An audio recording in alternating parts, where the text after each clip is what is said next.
It's dead in this town.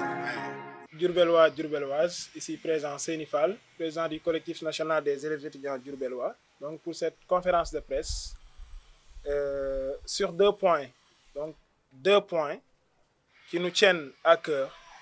Et l'un des points donc, portera sur le problème des logements au sein des universités sénégalaises, notamment le problème des logements, les différentes amicales diourbelloises qui sont présentes dans toutes les universités du Sénégal, et aussi le programme du collectif pour cette année. Donc, bonsoir à toutes et à tous. Merci d'être là. Comme vous le savez, le collectif national des élèves étudiants diourbellois, CNED, est la structure qui regroupe toutes les amicales diourbelloises des universités et instituts sénégalais. Donc, l'audit collectif est légitime et très responsable.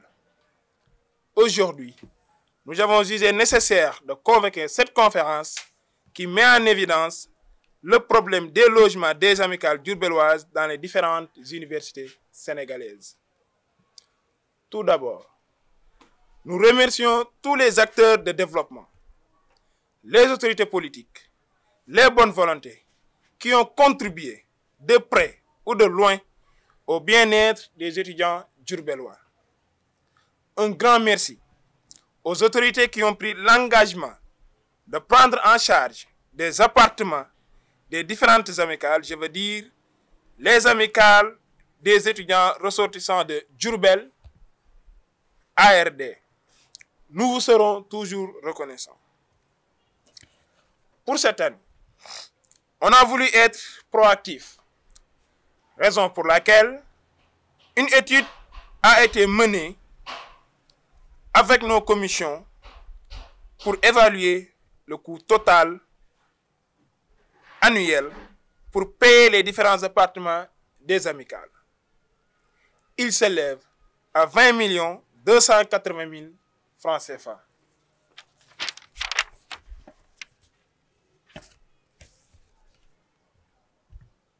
Il est réparti comme suit. Au niveau de l'université Gaston Berger de Saint-Louis, donc, on a un seul appartement avec un prix unitaire par mois de 150 000 francs. Bien entendu, sur 12 mois, on aura payé 1 080 000 francs. Pour l'université Cheikh Anta Diop de Dakar, on a deux appartements. Chacun, donc on paye pour chaque appartement 500 000 francs par mois. Sur 12, soit 6 millions, autant pour moi, l'année. Au niveau de l'université de Thiès, nous avons un appartement. On paye 150 000 francs par mois sur 12, donc soit 1 800 000 francs. Au niveau de l'université Cheikh Ibrahima Niass, plus connu sous le nom de Sine Saloum, on a là-bas 5 appartements. Pourquoi? Parce que l'université est répartie. Il y a des campus, il y a un campus à Kaffrine, à Kaolack, à Fatick, mais aussi à Diourbel. Donc c'est normal qu'il y ait 5 appartements et on paye 470 000 francs sur 12, soit 5 640 000 francs. Au niveau de l'université Assane Seck de Ziguinchor, on a un seul appartement, 220 000 francs par mois sur 12, soit 2 640 000 francs. Au niveau de l'université Alioune Diop de Bambey, on a un seul appartement où on paye 200 000 par mois sur 12, soit 2 400 000. Au total, nous avons 11 appartements à prendre en charge, qui nous revient chaque mois 1 690 000 francs sur 12, donc soit 20 280 000. Comme je l'ai dit tantôt, il nous faut trouver des alternatives parce qu'il y a beaucoup de problèmes qui sont liés au logement. Donc c'est pour cela, pour cette année, on a mené cette étude pour essayer de trouver des solutions par rapport à ça. Nous allons d'abord lancer une cagnotte via Copar Express pour mobiliser cette somme qui s'élève à 20 280 000 francs CFA afin de permettre aux amicales de régler le paiement des appartements une bonne fois pour toutes. Au moment où je vous parle, l'amicale de Bambey est sous le point d'être expulsée. Je veux dire, les étudiants diourbellois qui sont logés dans cet appartement. Donc pour des raisons, bien entendu, d'arriérés de paiement. Parce qu'il y avait quelqu'un qui avait pris en charge cet appartement, mais en un moment, il a voulu arrêter. Donc il y a des arriérés, raison pour laquelle aujourd'hui l'amicale est sous le point d'être expulsée. Et je dis, les étudiants méritent d'être accompagnés durant toute l'année. La bourse ne peut pas tout gérer, d'autant plus que nous vivons dans d'autres horizons. Nous ne sommes pas chez nous. Et je pense qu'aussi les étudiants méritent d'être soutenus comme tout le monde. À tous les étudiants, à tous les acteurs de développement, à toutes les bonnes volontés, à toutes les autorités politiques du département, de la région, du pays, nous vous lançons un appel solennel. Venir en aide les étudiants diourbellois. Aujourd'hui, les amicales rencontrent beaucoup de difficultés. Pratiquement la quasi-totalité c'est lié donc au problème de logement. En tout cas, nous lançons cet appel. Je vais terminer par inciter davantage aussi les étudiants, notamment les amicales, à une gestion sobre et vertueuse des logements. Veillez à ce que les étudiants respectent leurs cotisations mensuelles afin de remédier à tous ces problèmes liés au logement. Le collectif national des élèves étudiants diourbellois réitère son engagement et sa disponibilité pour le bien-être de l'étudiant diourbellois. Merci. Ñi ngi sant ñëpp ñi nga xam ne ni ñoo fi teew di wax ne collectif bi moom moo jiite lépp loo xamante ne nii mooy amical. Amical su ngeen ko déggee mooy ñoom ñoo nekk kuréel yi nekk ci biir daara yi mag yooyu noonu di fa teewal képp kuy étudiant te dëkk Diourbel. Tey jii nii bëgg nañ waxtaanee ak yéen ndax lan am nañ ay problème bi mooy lan logement yi étudiant problème bi ëpp logement la tey lekk mën na bañ a nekk problème nañ su jaaxlee solidarité am na suñu biir waaye dëkkuwaay kat dafay am foo xam ne nii da nga ko fay yemale.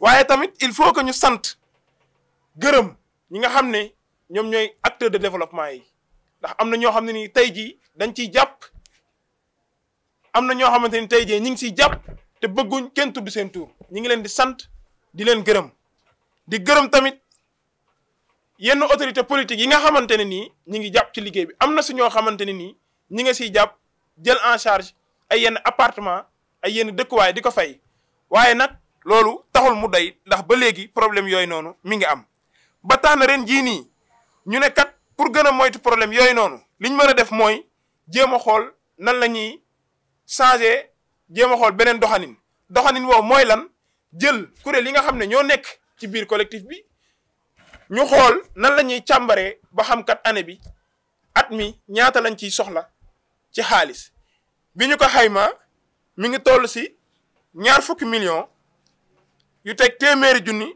ak juróom ñett léegi nag li ñu xalaat mooy kat jéem a xool nan la ñuy tegee li nga xam ne nii moom lañ ko tuddee Koppar Express da ngay créer benn affaire la booy créer boo xamante ni tey jii képp koo xam ne mën na ci participer somme ba bu fa yeggee da nga koy baare képp koo xam ne mën na ci participer mu yónnee tey bu yónnee mën naa yónnee te kenn du ko gis bu ko neexee it nit ñi mën nañ ko gis waaye di leen ci xamal rek ne lépp lu ci waay def collectif dina la ci sant gërëm la ci ba tax na loolu lu ñuy teg la tey jii nii bi may wax ak yéen nii amical ñi nga xam ne étudiants yi nekk Bambey tey ñi ngi ci tànku ñu génne leen boobu ba léegi dañoo nekk di ñaan njëkk ki nga xam ne moom dëkkuwaay boobu noonu moom it mu comprendre loolu ndax xam na ne ay xale lañ yoo xam ne dañoo ñëw wut si xam-xam am na ku ñu ko jëlaloon doon ñu ko fayal waaye dem na ba benn instant tamit mu arrêté fay gi nga xamante ne nii moom la doon fay tey jii nii ñu ngi ci